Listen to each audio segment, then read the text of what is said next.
Presenting The Complete. Orson Welles and the Mercury Theater on the Air in The War of the Worlds by H.G. Wells. This is Orson Welles, speaking from London. as the third man. Stand by. We'll be on the air in 15 seconds, Mr. Wells. Yes, I know.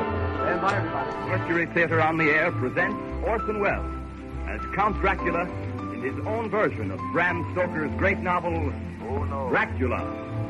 what evil lurks in the hearts of men? The shadow knows.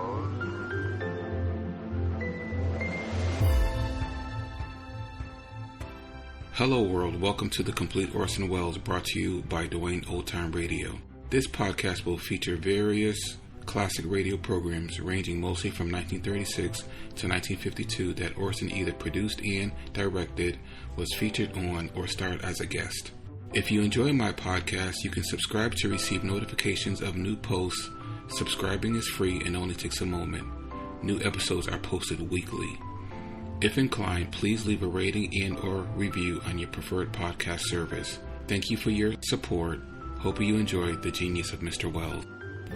2 episodes from The Adventures of Harry Lime. The 11th episode, Golden Fleece, October 12th, 1951. Then the 12th episode, Blue Bride, October 19th, 1951.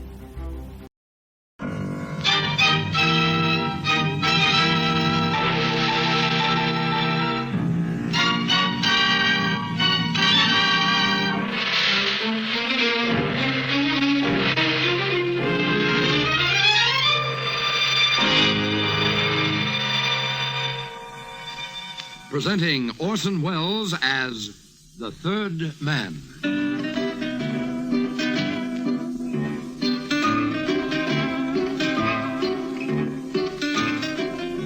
The Lives of Harry Lime. The fabulous stories of the immortal character, originally created in the motion picture The Third Man, with zither music by Anton Karas.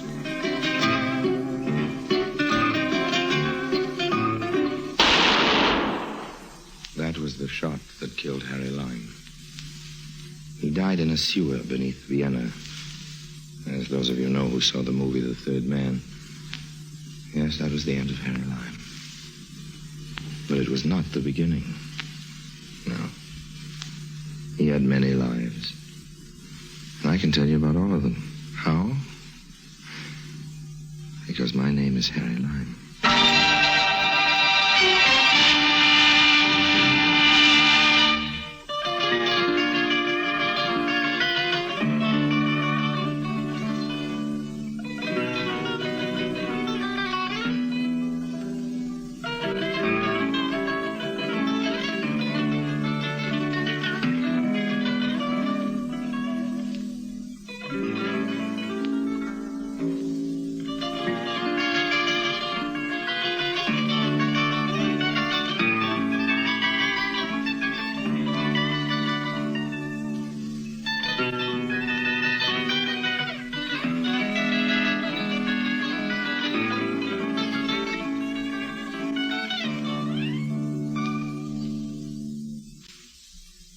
And now, Orson Welles as Harry Lime, the third man, in today's story, The Golden Fleece.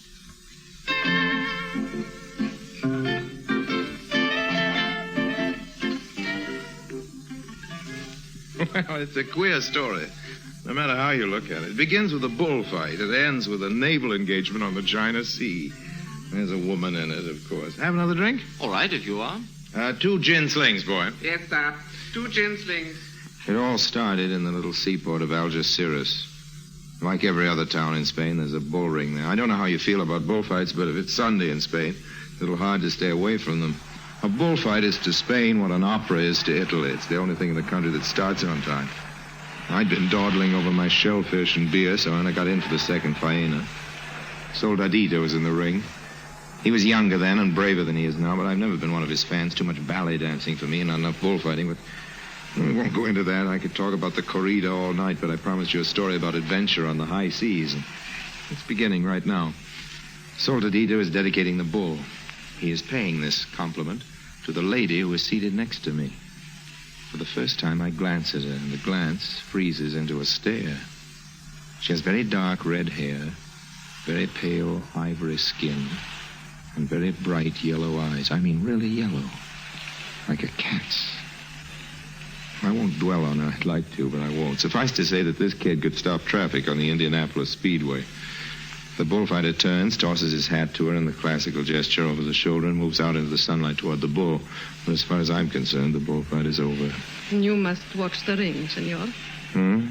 I beg your pardon? It is very pleasant to feel your eyes upon me. I adore being stared at, but just now, don't you think it's a bit disrespectful to our friend Soldadito? He's no friend of mine. If he's a good friend of yours, senorita, permit me to inform you that he is my enemy.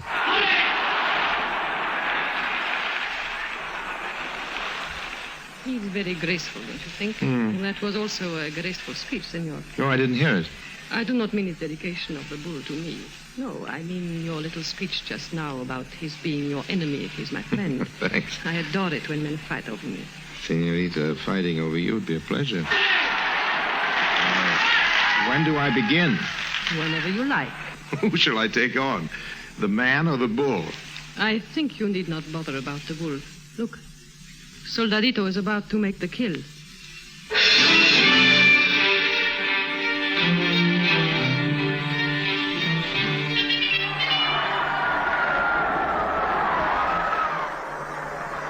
That was a beautiful kill, wasn't it, Mr. What is your name? Lime, Harry Lime. Yes, good kill. I will call you Harry. The bull kneeled like a penitent at his feet. The beast seemed to be asking the torero's pardon. It should have been the other way around. You are already jealous. I adore that. Still, you must admit it was a glorious kill. Great kill. Tell me, Harry, what are you doing in Algeciras? No, I'm just looking around. And what are you looking for? Well, no need to look any longer. I found it. You make very pretty little speeches. I adore that. What is your profession? Export, import, mostly. I dabble in a lot of things. What a pity. Why? I had allowed myself to hope you were a sailor. Well, I have been a sailor. Will that help? You have to have master's papers. I am here with my yacht. Perhaps you have seen it in the harbor. Oh, that big three-master with the black hole? It's mine. We've lost our captain. Oh? It happened quite suddenly. I'm very sorry you're not a ship's captain. I would like to see you in the blue jacket with the gold buttons. Would you believe it? I was a ship's captain. I do not believe it. But I have master's papers. And where are they?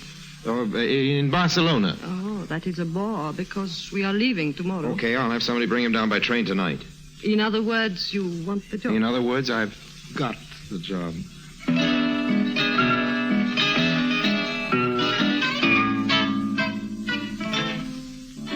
I needed that job too much. And, of course, she knew it. I don't say she didn't like me, but there wasn't any doubt of it. That season, I was a little afraid about the seams. I phoned a friend of mine, a forger up in Barcelona, and made arrangements to cook up some papers for me and rush them down that night to the coast. Then I changed into my best shirt, the other one, and went to the best restaurant. She told me she was going there after the bullfight.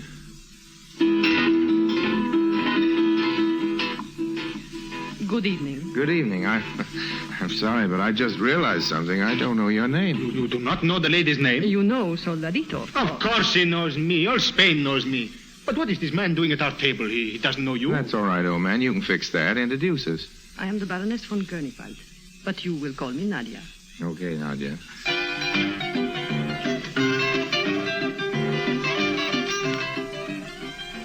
The next morning, I had the forged papers and the captain's job safely in my pocket. The truth was, of course, that I'd never been a sailor in my life. Unless you count the work I had to do as a deckhand when they found me stowed away on a short trip from Alexandria to Naples. But I needed that job bad. And after one look into those huge cat's yellow eyes of hers, I would have jumped at any job she offered, whether I needed it or not. You like the ship, Harry? Oh, she's a beauty. The steward will take your luggage to your cabin. Right now, you'll be needed on deck to superintend our departure. By the way, where are we going? To China.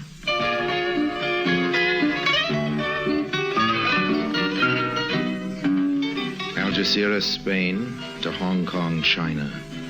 That's quite a run for an old salt, whose only experience as a navigator consisted of piloting a canoe around the shallow end of Lake Winnebago, Wisconsin. Luckily, I thought to bring along a little help. The help's name, of all things in the world, was Sidney Carton. He was an ex-smuggler, or rather an unemployed smuggler. I'd run into Sydney occasionally on various little capers in and around the Mediterranean. I figured he was crooked enough so I could trust him. His main attraction, besides a shock of dirty, carrot-colored hair and a glass eye, was a set of teeth like a rotten rake. Sydney was the only man I ever knew who could eat a tomato through a zipper. But if Sydney was an eyesore, he was a gift from heaven as far as Captain Lime was concerned. He was a real sailor, remember, and he covered up for me, doing all the real work while I walked around in my blue jacket with the gold buttons trying to look important. Naturally, Sydney wasn't doing this for love. But since I didn't have any money, I found it necessary to make him a few promises. I tell you, Sydney, this isn't a yacht at all. Of course it's a yacht, Harry. This is a pleasure trip, pure and simple, and there's nothing in it for us. I told you we were carrying contraband, old man, and I'll prove it. What kind of contraband? Dope? Don't be a fool, Harry. Nobody smuggles dope into China. We're going half around the world just for the fun of it, and that ain't any fun.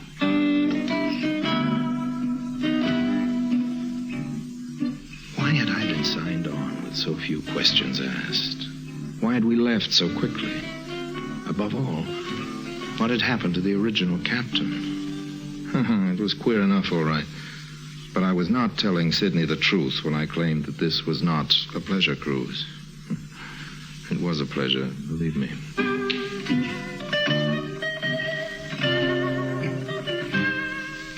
Then, one night, quite late it must have been, because I remember the moon was down, I was up on deck finishing a cigarette. Harry? Harry? You still up, old man? I want to talk to you, Harry. Why don't you get some sleep, old man? I After found all, it, one of us Harry. up. You found it? What did you find? The contraband. Under the floorboards. I know what we're carrying now, Harry, and it'd knock your eye out. Amazing. That's what it is, amazing. Okay, old man, okay. Spill it. Oh, I've got a whole lot to spill, Harry. A whole lot. Maybe I ought to begin with the explosives. Explosives? Very powerful they are, Harry. Enough to blow this ship to China. So that's it. Oh, no, that's not the contraband. But let me ask you this, Harry. Did you ever notice that glass box in the chart house with a sign over it that says emergency only? Hold it a minute. Oh, what's wrong? I thought I heard something. Go on. And I also found out about the captain, Harry. Do you know who he was? Take it one thing at a time, old man, please. He was a naval officer for Hitler. Oh, very high and mighty mucky in the Nazi Navy he was. And you know his name? What's his name got to do with it? I want to know what we're smuggling. I'm coming to that. But the captain's name, Harry, was von Koenigwald. Von Koenigwald, but that's Nadia's... Right, Harry. He was her husband. And this is a rum go if ever I've seen one. Now, you take the explosives. You take him. What I want to hear is about... You can't laugh it off, Harry. Try as you will, it just ain't funny. These explosives are all wired up and set to go, Harry. This isn't a ship. It's a bomb. Shh. And as for what we're smuggling... Shut up. There is somebody listening. Stay there. I'll be back in a second. Right. Hello. Hello, Nadia. It's too hot to sleep, isn't it? It's pretty hot, all right. Keep me company, Harry. I'm lonely.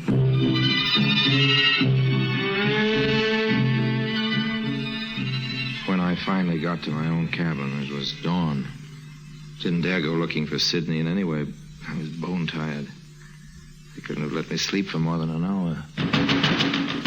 Yes, what is it? It's Matthew, sir, third officer. What do you want? Well, sir, we're in sight of land in the old court. Don't bother me. Ask Sydney. He knows the course. Yes, but please, Captain, may I speak to you? Okay. Now then, what is it? It's Cotton I want to talk to you about, sir. What's wrong? Well, I hardly know how to tell you, sir, but he's gone. Gone? Yes, sir. We've searched everywhere, very thoroughly, but there's no doubt at all, sir. Mr. Cotton is not on this ship.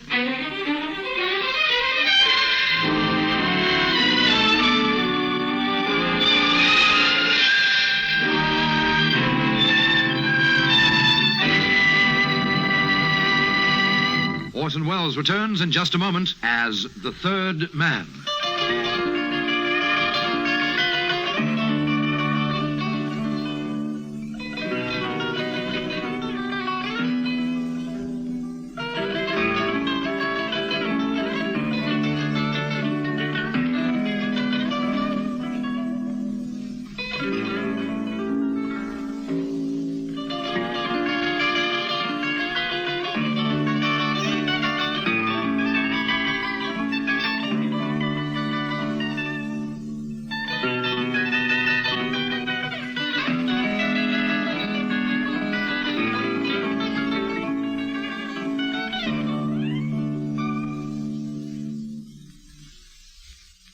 And now, Orson Welles, as the third man, continues with today's story, The Golden Fleece.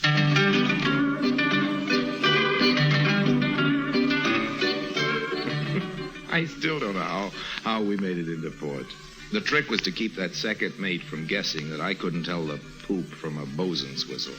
And also to keep all of us from crashing into a reef or turning upside down or something.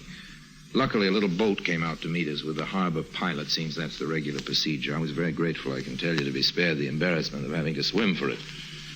But it's a long haul from Hong Kong, China to Panama City, and much as I like Nadia's company, I think I would have quit the job if I hadn't managed to make a deal with young Matthews, the second mate. I showed him some papers I happened to have, proving I was a secret operative from the FBI, and explained that he had to cover up for me the way Carton had been doing before.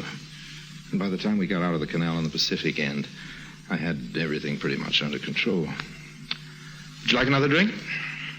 No, thanks. Please go on, Mr. Lime, Harry Lime.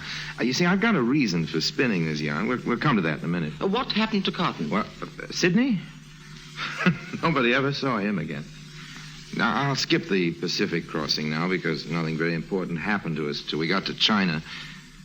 Unless you'd like to hear some more about those yellow eyes of Nudge. What happened to von Koenigwald, the lady's husband? I'm coming to that, old man. Just a second till I finish the drink. Okay.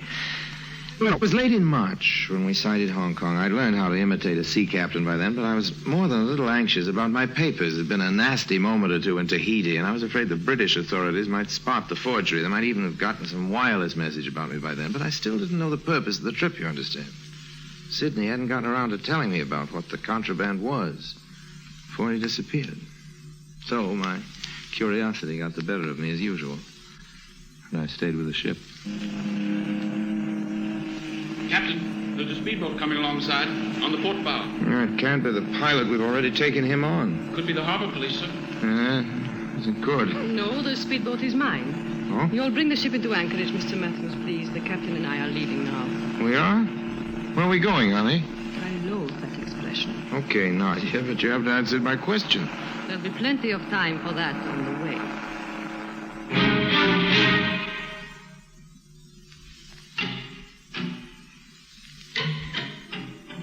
We'd been riding upriver from Hong Kong for a good half hour before Nadia took it into her beautiful head to start talking.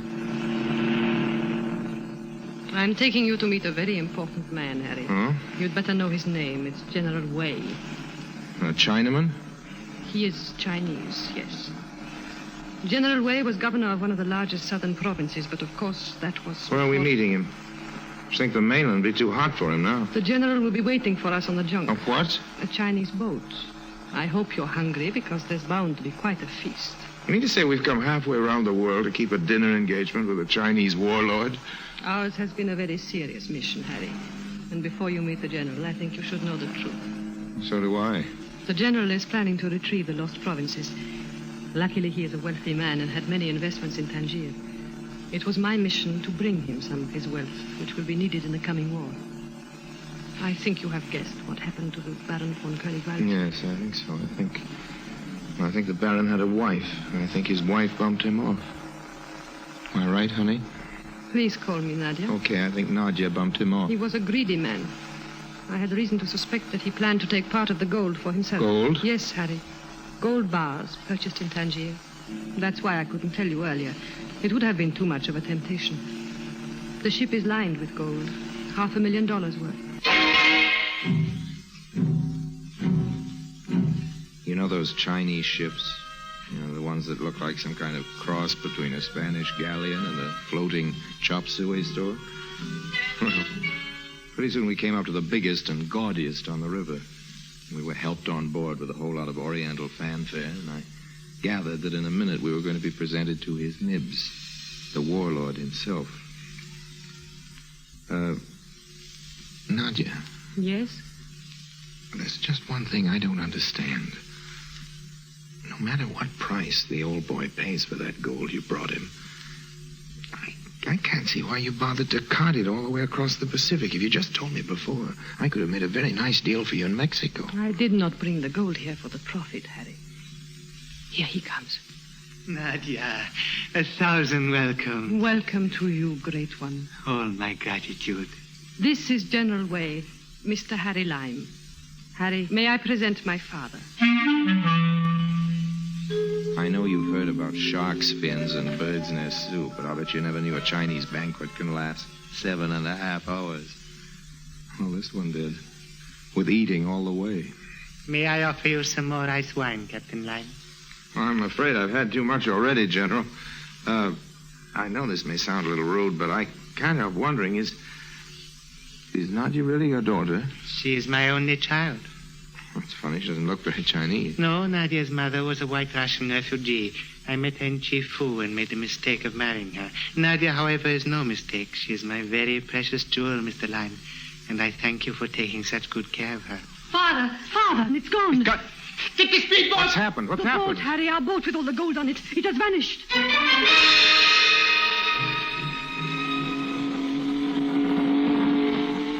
While we were in there stuffing ourselves, somebody had made off with a yacht. Word came to us it was going downstream toward the open sea. It's my fault. Well, why yours, Nadia? That Matthews boy, the third mate, I should never have trusted him.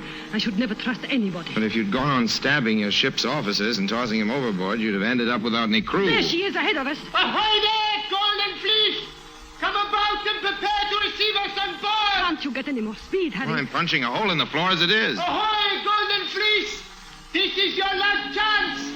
Come about or we open fire! They won't answer. They will now. Fire! We had a dangerous-looking gang of hatchet men with machine guns on our launch, and they put up a good show. It wasn't long before we were next to the yacht, and I could see that a lot of damage had been done to the crew on board. It wasn't my crew. It was strangers. Chinese. We'll just have to storm over the side. Come on, Harry. What's wrong, General? Are you hit? That's all right, Captain.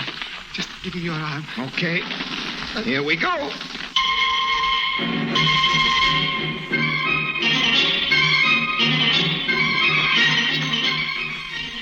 No sooner were we on deck than a mean-looking Mongol I hadn't noticed before, high up in the shrouds, bit off the end of a grenade and threw it smack into our launch.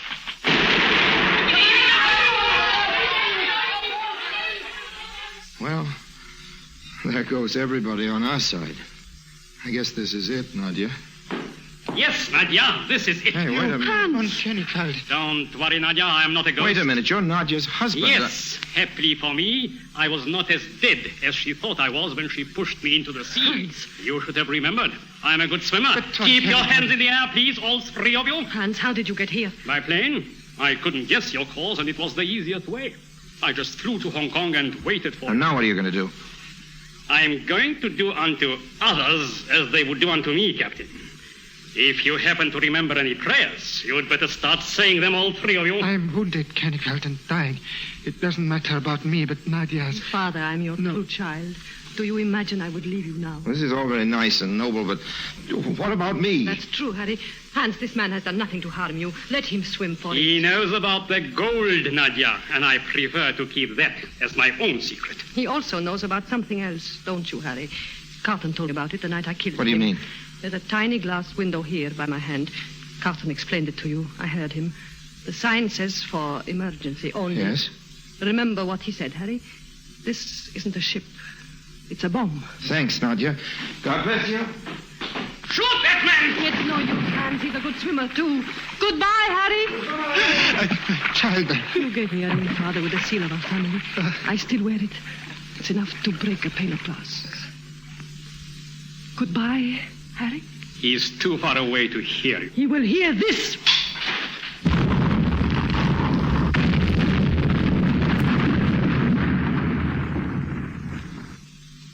Sampan picked me up, but I almost drowned myself first, thinking about all that gold. $500,000 worth of it going down to the bottom of the sea. Have another gin sling? Thanks again, Mr. Lime. Well, that's the story. Here's why I told it to you. I know the spot where this happens. I've got it marked exactly on the map. Cost about 20,000 pounds to do the salvage, but that still leaves a pretty big margin of profit. And I just wondered if you'd be interested, sir, in investing. Mr. Lime, I wonder if you know who I am. Well, no, not exactly. I'm the Lord Constable and Chief of Police in this colony. We have a full dossier on your activities as a confidence man, and I thought I'd let you tell your tale because I wanted to know how you work. Lime, that salvage racket's the oldest of all the old skin games. I'm surprised that you're trying it on anybody, least of all a policeman. Good night now. And by the way, we'd be much happier here if you'd leave town. Within the next 24 hours, that is. Well, pip-pip. Pip-pip. Another gin sling, sir? No. Just give me the check.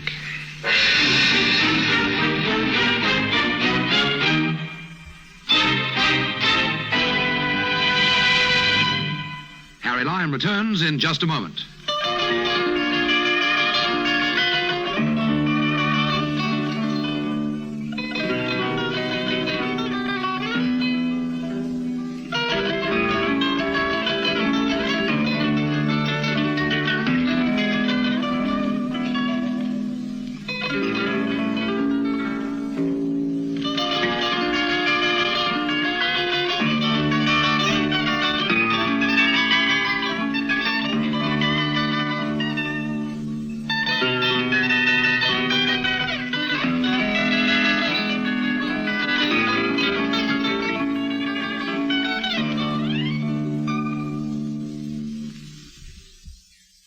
And now, Harry Lime.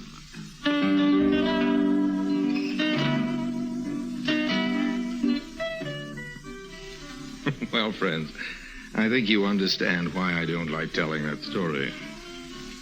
Whoever I tell it to usually turns out to be a cop. That isn't the worst of it.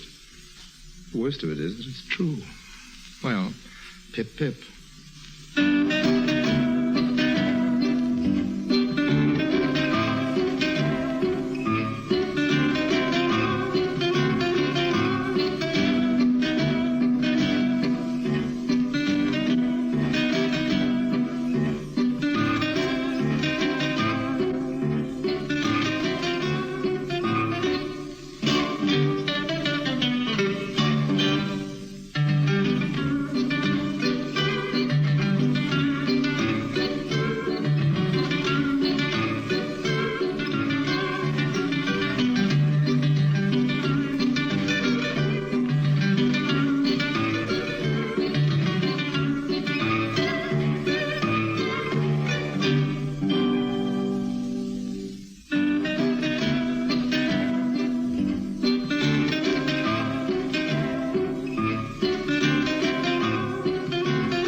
Presenting Orson Welles as the third man.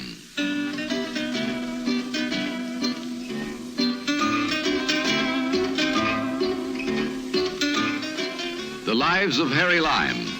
The fabulous stories of the immortal character originally created in the motion picture The Third Man, with zither music by Anton Karas. Now, here's a little anecdote taking place in the city of Bordeaux. It has to do with a phase of my hectic career which was almost exclusively a chase. I was a big boy by then, but there's a school teacher in the story all the same. His name was Professor Saint-Pierre.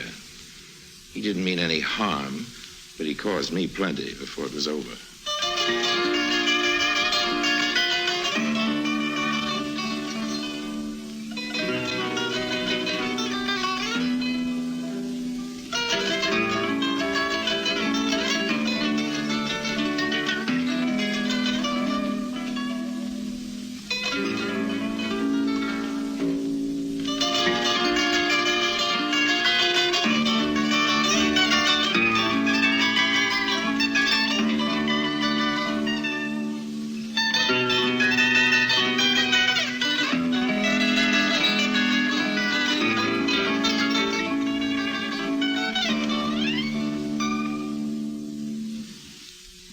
And now Orson Welles as Harry Lime, the third man in Blue Bride.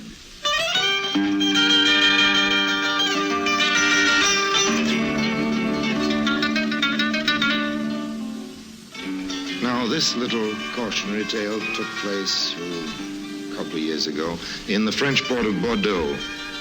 I'd taken lodgings above one of the choicest dives that the place has to offer.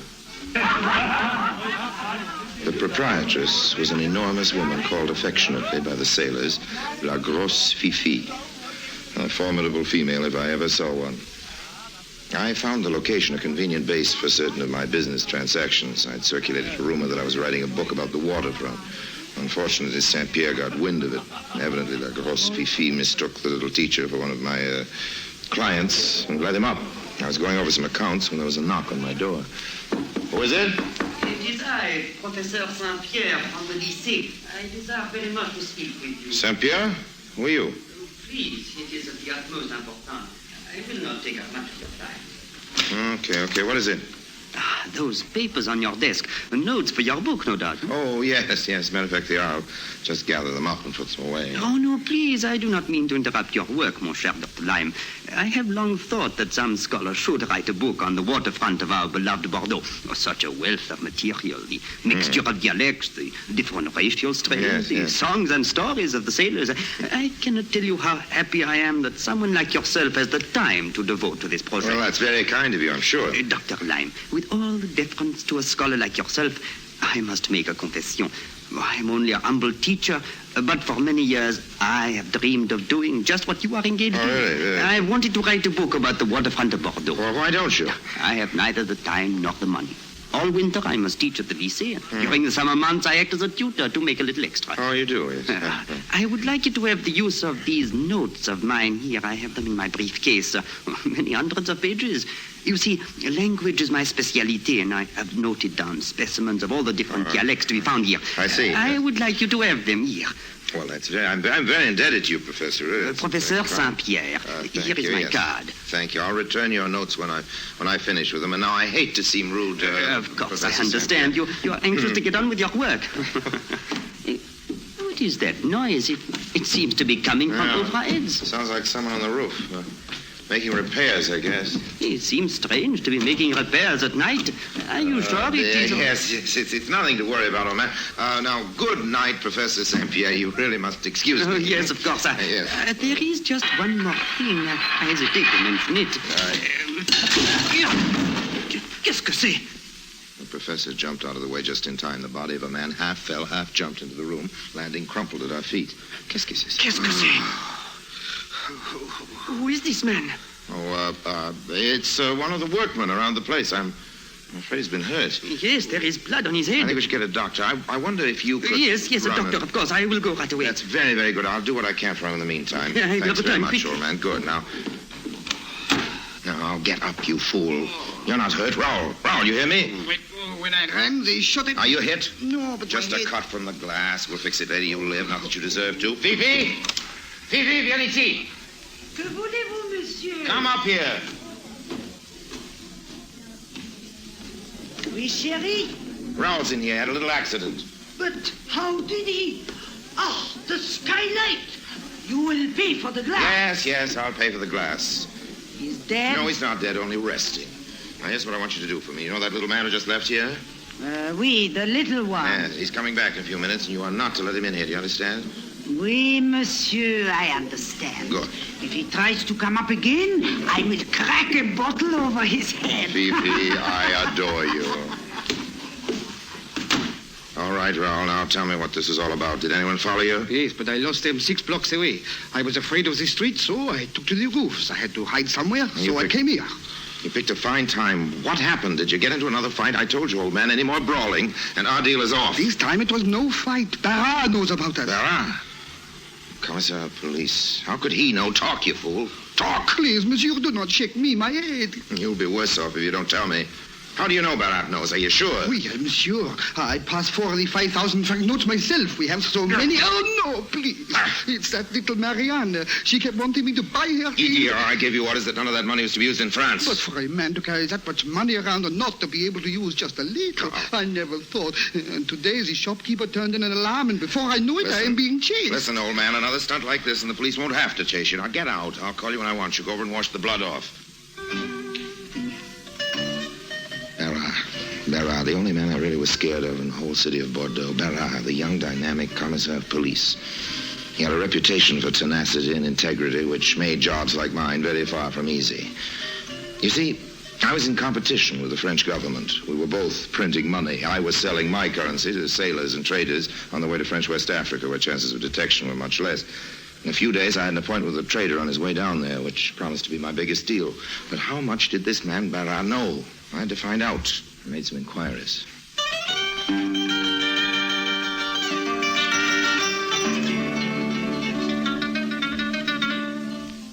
I can't understand how a girl like you can be satisfied to be just a maid. Why, with your looks and intelligence and personality, you should be on the stage. Oh, on the stage? On the stage. No, I will tell you one thing, Harry. If I were on the stage, I would be better than she ever was. I never saw her, but to hear her talk sometimes, you would think she was greater than Yvonne Printemps. Who's this? Her, my mistress, of course. Madame Sophie Barra. Is she an actress? Well, she was before she married Monsieur Barra. She went by the name of Sophie Avon. But if you ask How me... long have you worked for Madame Barra? Only since she was married 2 months ago. Only 2 months ago. Then she's still a bride. Well, not a very happy one. Sometimes I do feel sorry for her. It is terrible. Well, Pauline, what's terrible? Does he beat her? No, he does nothing. All the time, it is work, work, work. That is what she said to him last night. I heard them as I was clearing the table. What? That's all I ever hear. Oh, I'm sorry, darling. We never go anywhere together. Half the time, we do not even dine together. Is this the way you treat your bride? Sometimes I'm not even sure that you love me. Ah, no, Sophie, this is not fair. Would I have married you if I did not love you? You see, you are raising your voice to me already. But I am only trying to tell you that I must have loved you or I wouldn't have... Aha, you speak in the past. This means you no longer love me in the present. Oh, but I do, my little one. Come here. Georges. Now, do you believe me? Mais oui, Georges. Georges? Yes, my sweet. Perhaps we could go somewhere this evening. Somewhere with music and just a few people, and then walk home slowly together, just as we used to walk last spring in Paris. Oh, I wish we could, but I have to go over some reports. Now you make me angry. Oh. You think you can set my mind at ease with only one kiss? No, but... A kiss that does not take up more than a few seconds of your official time. No, Sophie, you've got to try to understand. There are some things which I cannot entrust to anyone else, and this is one of them. A vicious ring of counterfeiters has evidently descended on Bordeaux. We almost caught him in today, but he disappeared down near the waterfront. But next time we will not fail. Meantime, I must try to trace the bills to their source. This is all very well, but it seems to me that you are more concerned with your work than you are with your poor wife. Oh, you refuse to understand. You also refuse to understand. You even refuse to tell the truth. You say you love me and you want to be with me, and then you... Oh, I don't want to hear anymore. I'm going to the office. Oh, Georges.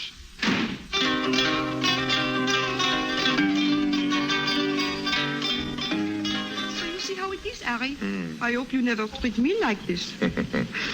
Don't worry about that, Shirley.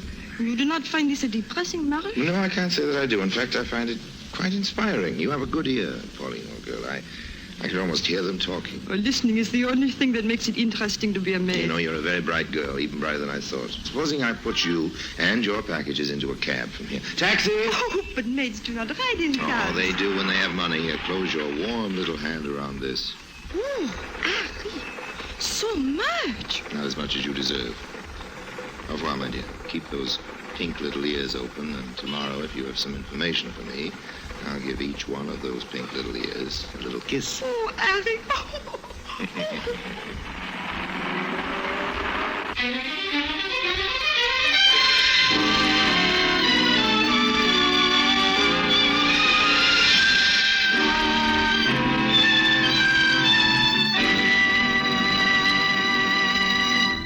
Orson Welles returns in just a moment as the third man.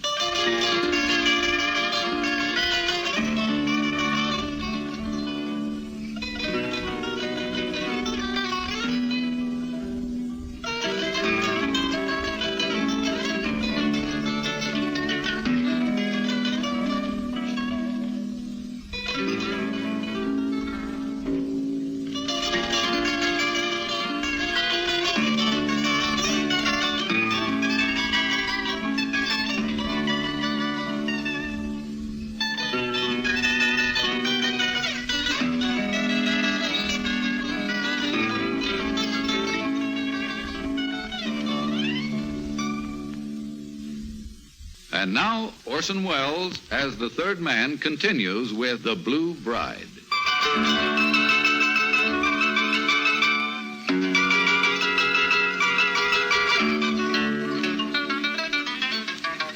Back at Le Trois, Fifi told me that a gentleman was waiting in the back room. This proved to be the venerable blackguard who went by the aristocratic name of Captain Dominique de Chateaubriand. The captain was engaged in trade with the natives of French West Africa. It was on him that I hoped to unload a large amount of my counterfeit stock. Ah, Monsieur Lime. Enchanté de vous voir. Enchanté. What can I do for you, Captain? As you know, I am dealing with some natives in the interior. Some missionaries have told them the value of their merchandise, which I used to buy for next to nothing. Now they want cash in return for their goods and ivory. If your money is as good as I hear it is, they will be quite happy with it. Until they try to spend it, of course. But by that time, I will be well out of the way. Clever man. You agree with me, Monsieur Lime? Entirely. I shall be happy to be of service. Bon. What is your denomination? Well, that sounds like a personal question. I mean, how large are the counterfeit bills? 5,000 franc notes. May I see one, please? Sure. I have one here. Ooh, very good. Good enough for the purpose, anyway. How many will you need? I will need at least 50,000 of these notes. Well, that's a lot of money, Captain. It's more than I have with me, in fact, but I can get the rest from my source in Paris if you can wait a week or so. Yes, I can wait. If you will guarantee to have it here within a week. And at a regular rate. Agreed. Très bien, monsieur. Au revoir, monsieur. Au revoir, Captain.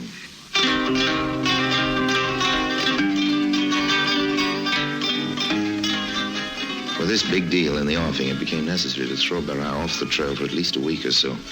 So the next morning, I found out from my little friend Pauline that Madame Barras spent most of her lonely afternoons sitting by herself in a small cafe known as La Verre Rouge. That afternoon, I happened to be sitting in La Verre Rouge when she arrived. So I went over to a table and tipped my hat. Pardon, but are you not Madame Sophie Avant of the stage? Why, yes, monsieur, I am. But how did you know my name? I've often admired your work.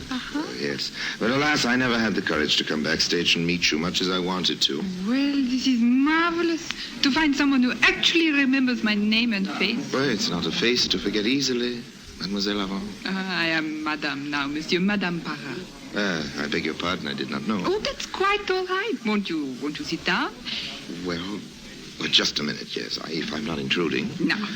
Now, tell me, what shows did you see me in? First, let me ask you a question, if you'll forgive me. What are you doing in Bordeaux? You, whom I always imagine surrounded by the bright lights and all the gaiety of Paris. I came here with my husband. This is his home. Oh, I see. He is a commissaire of police of Bordeaux. You don't say. Must be a very interesting job. For him, it is interesting. For me, it is dull. Oh, I don't quite follow. I have no right to talk this way to a stranger. But don't forget that I am a stranger who has known you and been interested in you for a long, long time. Oh, it is not fair to burden you with my troubles, but today I am, how you say, blue. Oh, a blue bride, eh? Well, if I can help in any way. Oh, monsieur, I'm so unhappy.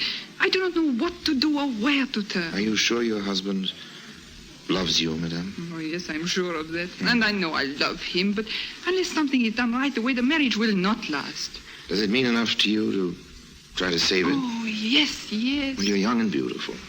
You should be able to lure any man away from his duty. But my husband is not any man, monsieur. Nonsense. All you lack is confidence. You need to feel more sure of yourself. And believe me, madame, You have every right to. But what can I do? It seems to me that the only hope for both of you is to get away from Bordeaux for a while. Away from everything that reminds him of his work.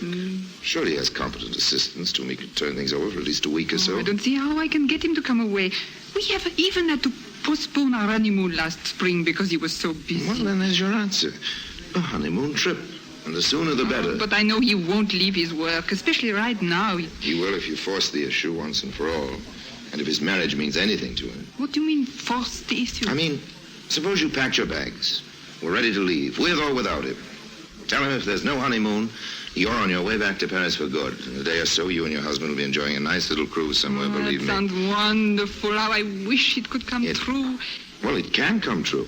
If only you won't lose your courage. But I don't really want to leave him, even if he will not do what I want. But you've got to make him believe that you would actually leave. Do you think I can?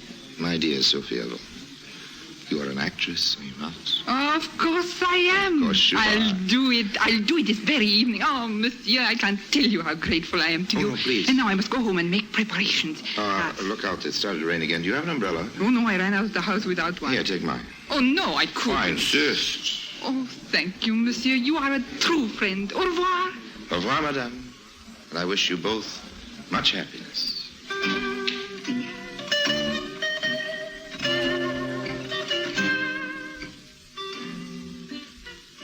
My plans were going well. The next morning, Pauline told me that Monsieur and Madame Barras had suddenly decided to take a little trip. They were leaving the next day for a week or so. Believe me, I breathed a sigh of relief. The day after their scheduled departure on their overdue honeymoon, I got a wire from Paris. I was to pick up a shipment of money from a carrier who would arrive shortly at the airport. So I met the carrier, picked up the suitcase full of phony 5,000-franc notes, and hailed a cab. Sailed past. I tried another, no luck. I started to walk back toward the city. I didn't know at the time that in a black police limousine not far away, a conversation something like this was going on. Oh, Georges, I'm so happy. Soon we'll really be alone together. I must confess, I am not sorry you forced me into this position. I am happy myself. This little vacation will be so good for us both. Oh, there he is. There, who is? It is he, the kind gentleman from the cafe. I don't even know his name, but we owe everything to him. But I have no idea what you're talking about. Oh, please, George, let's stop. I must speak to him for just a moment. Oh, you mean the man with the suitcase? Yes. But he's going in the other direction. It'll only take a minute. We have time. Oh, please, George, it means so much to me. Have the driver turn around and follow him. Oh, I don't know what feminine madness this is, but today I can refuse you nothing. Oh, it's not madness. I just want to say a few words with him and return a piece of his property. Pauline put it among your things by mistake. All right. Duclos, turn around and follow the man with the suitcase. Call him. Maybe he'll stop. Hey, you with the suitcase, stop. Oh, he's only walking faster. Oh, can't we get through this traffic somehow? The sooner the better. Duclos, turn on the siren. When I heard the voice shouting at me to stop, I could only think of getting away, naturally. And then when I heard the siren, that was the end. I turned the corner quickly and started to run. After all, when one is carrying a fortune and counterfeit bills in a police car with a siren is close behind, I cut across a little park. If I get to the other side in time, I might be able to throw them off. But just then, I ran smack into a little man in a white suit. The heavy bag I was carrying threw me off balance for a minute, long enough for him to grab me by the lapels. With a broad smile, I saw to my dismay that it was the ever-helpful Professor St. Pierre. Ah, Dr. Lyme, how fortunate that I should run into you. Although it was really you who ran into me, huh? That is a joke. Yes, a very funny joke. I'm in a hurry. I'm awfully But sorry. I want to ask you about that poor workman who fell through the roof the other night. How is he? It's what about fine. his family? If I could be of any Thank you. financial help to them, or if there is anything I can do for you. You can get out of my way. Dr. Lyme, I am surprised at you. I know you are a busy man, but... I pushed him roughly out of my way and ran on. But valuable seconds had been lost. I reached the other side of the parking. I called, "Taxi! Taxi!" A long black car rounded the corner. I recognized it in time and started to run again. I ran up the steps of a large building. I realized it was the public library and decided to seek refuge there, but the weight I was carrying made me trip on one of the stone steps, and I lost my balance, and the suitcase went flying, skinned my knee, and my palms of my hands were all bruised. An old man insisted on helping me to my feet, fussing over me. The suitcase had rolled down the steps. The old man chased it. I couldn't wait. The only thing in my mind at the moment was escape. I have an aversion to French jails. I ran up to the big brass doors at the top of the steps. Just as I reached the entrance, a uniformed guard was stretching a metal grill work across it. He was most polite. Sorry, monsieur, but library hours are over for today. You will have to wait until tomorrow. I ran down the steps again. In a cold sweat, I hurried into the street, heard the shriek of brakes, and I'd been narrowly missed by a truck. I hurried on, ran smack into the arms of a traffic policeman. The gendarme held my arm firmly and stopped the truck to bawl out the driver. What's the matter with you? Didn't you see this man? You almost killed him. But officer, His signals were against you, not against him. You're a menace to pedestrians. This poor man here. Let me see your please, license. officer, it's quite all right. Begging your pardon, monsieur, but I am here to protect your rights. very These kind of fellows you. must be taught a lesson. So I was forced to stand there with a policeman in the middle of the busy street while he upbraided the driver. The siren grew closer and closer. When the gendarme finally released me and I reached the other side of the street, another whistle blew. Hey, hold that man, Monsieur Berard. In a flash, I felt the gendarme's hand on my arm again, and we were standing beside the big black police car. Well, sir, you gave us a merry chase. What was all the hurry? Why did you run away, monsieur? You? Yes, it is I, whom you advised in the cafe, you remember? Oh. I saw you from the car and I wanted to say thank you and give you this, your umbrella. My umbrella? Yes, you lent it to me that day. Oh. Now perhaps you will explain your anxiety to avoid us, Well, this is very embarrassing, really, especially since this is a police car. You see, it was the siren. I have a phobia about sirens. Ever since I was a child and had to run from a burning house, I've had this same unreasoning fear. No matter how much I analyze it, it's something I just can't control. I have to run. Yes, I feel like a fool, but that's the way it is. Every time there's a fire in the neighborhood, I have one of these same running fits. All sirens sound alike to me, you see. I see. How unfortunate. What is this? What happens here? Professor St. Pierre. I saw you from the other side of the street, and I came over to see what was the matter. Very kind of you. Commissaire Barras. Bonjour, Saint-Pierre. Do you know these men? Indeed, I do. This is Dr. Lime, the scholar who is here in Bordeaux doing research for a book. Oh, yes, that's right, yes. An eccentric scholar. Yes, eccentric All scholar. scholars Yes, are yes. eccentric. Well, perhaps you are right. This was a stroke of luck. For once, the helpful professor really helped. He continued to talk to Barras about me until the policeman's suspicions abated. I was finally able to say my goodbyes and start walking away from the group when Sophie Barras called after me. Monsieur, you had a suitcase. I must have dropped it. Oh, well, wait. We will help you to find it. No, don't bother. I'll get it.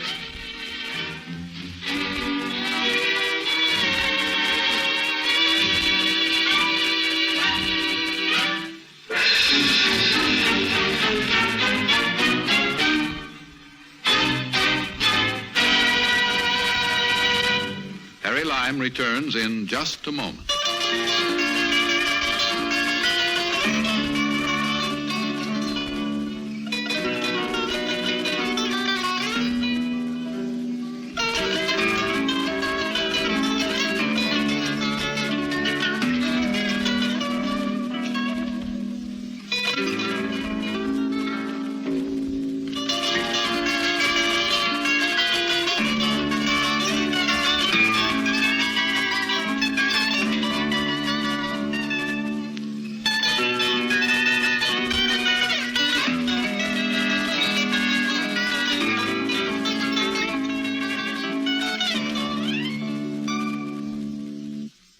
And now, Harry Lime.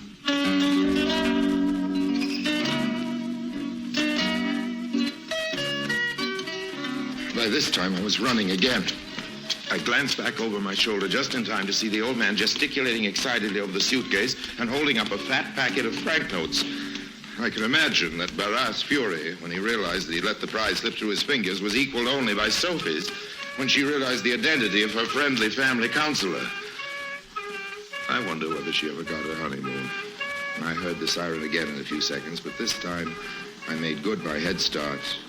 And as the sun sank over the sea, I bade farewell to beautiful Bordeaux, to my beautiful little waterfront business, and to the beautiful Blue Bride.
Thank you for listening to and showing your support for my podcast. If you would like to receive notifications of when new episodes are posted, please subscribe to my channel. Subscriptions are 100% free, and they really help me get an idea of how I'm doing.